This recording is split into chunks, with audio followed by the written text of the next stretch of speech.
बिस्मिल्लाहिर्रहमानिर्रहीम। Welcome to the Shah खैर boys high school. आज हमने अपने फिज़िक्स का टॉपिक जो हमारी एक्सरसाइज थी वो हल करनी है। तो उसमें जो 1.2 क्वेश्चन है वो ये है, what is the difference between base quantities and derived quantities. Base quantities और ड्राइव्ड क्वांटिटीज़ के दरमियान डिफरेंस लिखें। तो जब हमने बेस क्वांटिटीज़ और ड्राइव्ड क्वांटिटीज़ के बारे में पढ़ा था बेटा, तो उसमें मैं एक्सप्लेन आपको कर चुका था कि बेस क्वांटिटीज़ क्या होती हैं और ड्राइव्ड क्वांटिटीज़ क्या होती हैं। मैं एक दफ़ा फिर आपको बता देता हूँ कि ऐसी क्वांटिटीज़ जो दूसरों के लिए बेस बनती हैं, मतलब जो दूसरी क्वांटिटीज़ बनाती हैं, उन क्वांटिटीज़ को हम बेस क्वांटिटीज़ बोलते हैं। और ऐसी क्वांटिटीज़ जो बेस क्वांटिटीज से बनती हैं उनको ड्राइव्ड क्वांटिटीज़ बोलते हैं। तो इसकी डेफिनेशन भी हम कर सकते हैं, the quantities which are the basis of other quantities is called base quantities. और दूसरी derived quantities, the quantities which are derived from base quantities, जो बेस क्वांटिटीज से निकाली जाती हैं उनको ड्राइव्ड क्वांटिटीज़ बोला जाता है। उसके बाद है बेटा जी 1.3, pick out the base units in the following. मैंने आपको बताया था 7 क्वांटिटीज़ जो हैं वो बेस क्वांटिटीज़ हैं, तो उनके जो यूनिट हैं वो बेस यूनिट्स हैं। तो ये यूनिट्स लिखे हुए हैं, आपने इसमें से पिक कर लेने हैं कौन से बेस यूनिट्स हैं। उसके बाद है 1.4, find the base quantities involved in each of the following derived quantities. For example बेटा ये एक स्पीड लिखा हुआ है, ये आपकी ड्राइव्ड क्वांटिटी है।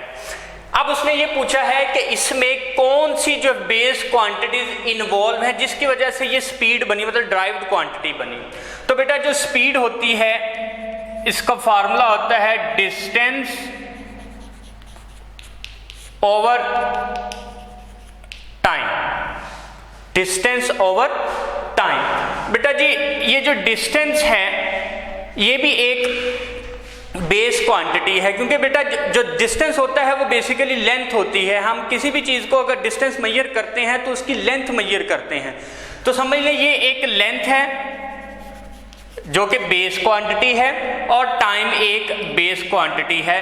तो डी और टी ये इसमें दोनों बेस क्वांटिटीज और ये इसके बेस सिंबल्स हैं, डी और टी। मतलब एल ओवर टी या डी ओवर टी या एच ओवर टी सबको हम जो है वो लेंथ में ही मेजर करते हैं, क्योंकि हाइट भी जो है वो भी लेंथ में मेजर होती है, इसको भी हम बेस क्वांटिटी बोलते हैं। इस तरह बेटा वॉल्यूम है, बेटा इसका फार्मूला होता है L multiply by L multiply by L, length multiply by length multiply by length, तो ये वॉल्यूम बन जाता है। अब आप देख लें इसमें भी एल जो है ये भी एक बेस क्वांटिटी है, ये इसमें इन्वॉल्व है बेस क्वांटिटीज।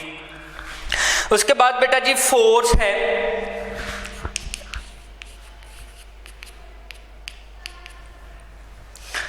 अब बेटा जो फोर्स है, फोर्स को हम लिखते हैं F is equals to M A. बेटा ये जो m है ये मास है, जो कि आपको पता है एक बेस क्वांटिटी है। उसके बाद बेटा अगर हम एक्सेलरेशन को देखें तो एक्सेलरेशन होता है Vf minus Vi over T, ये एक्सेलरेशन का फार्मूला है। अब Vf माइनस Vi इससे मुराद वेलोसिटी का डिफरेंस है, कि वेलोसिटी का डिफरेंस तो बेसिकली ये डेल्टा V ओवर T लिखा जाता है। डेल्टा V से मुराद वेलोसिटी है। वेलोसिटी मैं आपको पहले एक्सप्लेन कर चुका हूँ, स्पीड जो है ये भी एक वेलोसिटी है। तो इसमें भी जो क्वांटिटी इन्वॉल्व है वो S ओवर T और ये डॉट T, मतलब वेलोसिटी को हम S ओवर T लिखते हैं, डॉट ये वाला T साथ आ गया, तो इसमें S T और T ये इन्वॉल्व है। तो हम लिख सकते हैं F is equals to M से मुराद है मास और ये आ गया S T डॉट T। तो मास भी इसमें बेस क्वांटिटी है, इसमें जो डिस्टेंस है ये भी बेस क्वांटिटी है, इसमें टाइम भी जो है ये बेस क्वांटिटी है। उसके बाद बेटा जी है वर्क। वर्क जो होता है बेटा उसका फार्मूला होता है F डॉट D।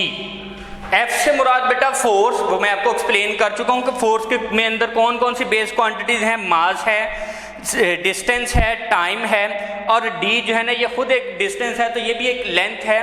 तो इसमें जो बेस क्वांटिटीज इन्वॉल्व हैं वो है M, S, T, T और D को भी हम डिस्टेंस लेते हैं, तो ये इसके अंदर ये बेस क्वांटिटीज इन्वॉल्व हैं। उसके बाद बेटा हमारा नेक्स्ट क्वेश्चन है 1.5, वो ये है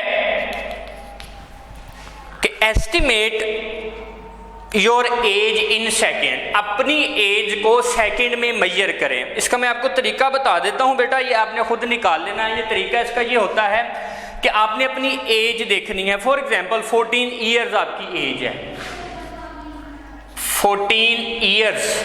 जब आप इसको 365 से मल्टीप्लाई कर देंगे तो इसका मतलब ये है कि ये जो आपकी एज है ये दिन में कन्वर्ट हो गई।